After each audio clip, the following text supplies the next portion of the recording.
your boy Cam 1111, the YouTube's Rookie of the Year. Oh boy, shout out to Fantastic Hip Hop, man.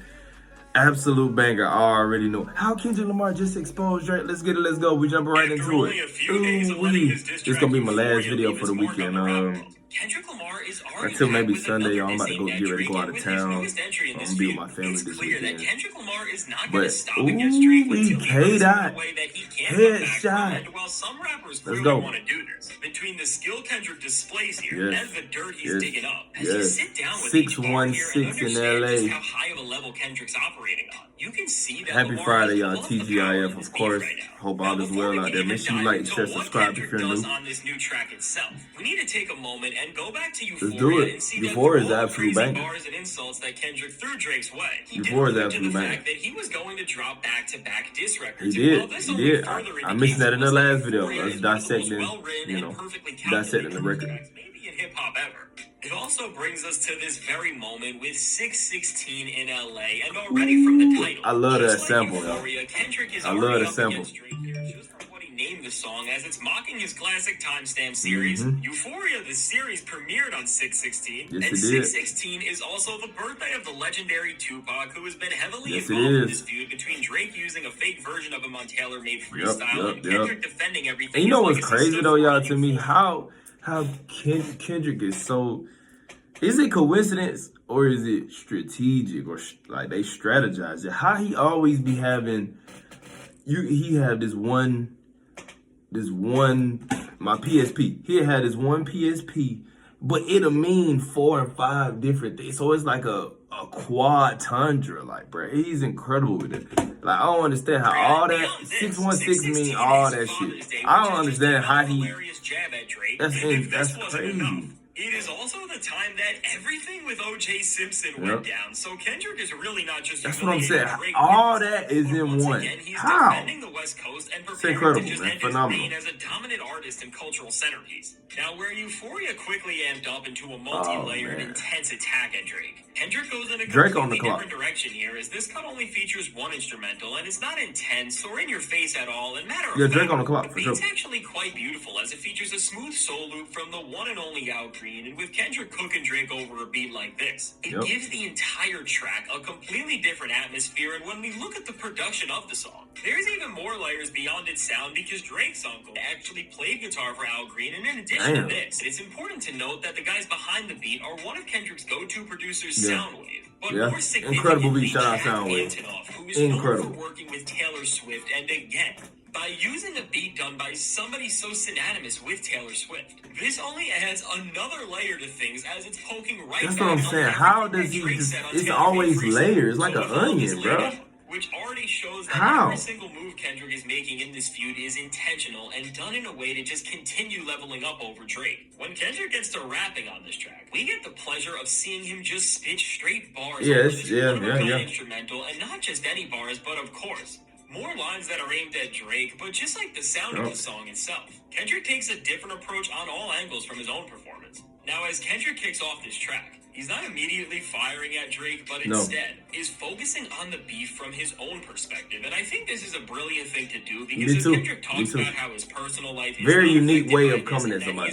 Very unique. As a human being. He detaches a part of himself from all of this, and where Drake is constantly trolling and posting about what's going on in this feud, this seemingly shows the difference in their personalities once again, as Kendrick just positions himself as an individual who is way more mature, while Drake can't seem to grow up. Now, just because Kendrick alludes to the positive state that he's in, this doesn't mean this. Because if you think about it, like Drake doing that meme shit and IG caption shit, I hate that. If he didn't go to battle against Drake, and from here, the king of the West Coast just cooks, as with straight bars and a super focused demeanor, he begins to come at Drake with an entirely new strategy, which isn't just to tell us things we already know about him and just spin it in a way that makes him look like an absolute clown. But it's to reveal to the public new things about Drake. But that mean shit is clown behavior, I ain't gonna lie.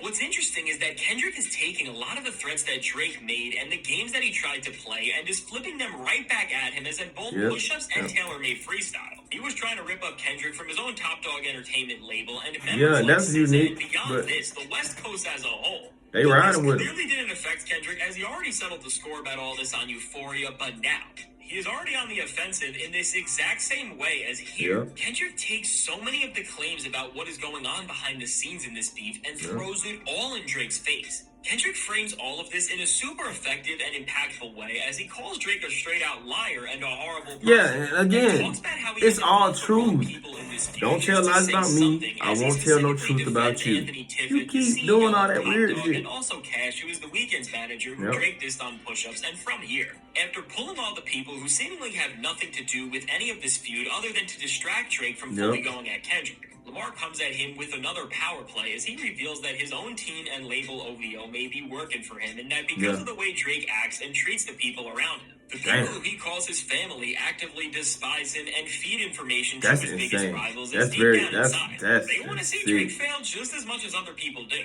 Now, this is an insane claim to make, and while this is not anything new, as guys like Pusha T and The Weeknd have alluded to this, a lot of people saying that, though. Specifically said that he found out that Drake That's what makes it cool. Like, maybe it's true.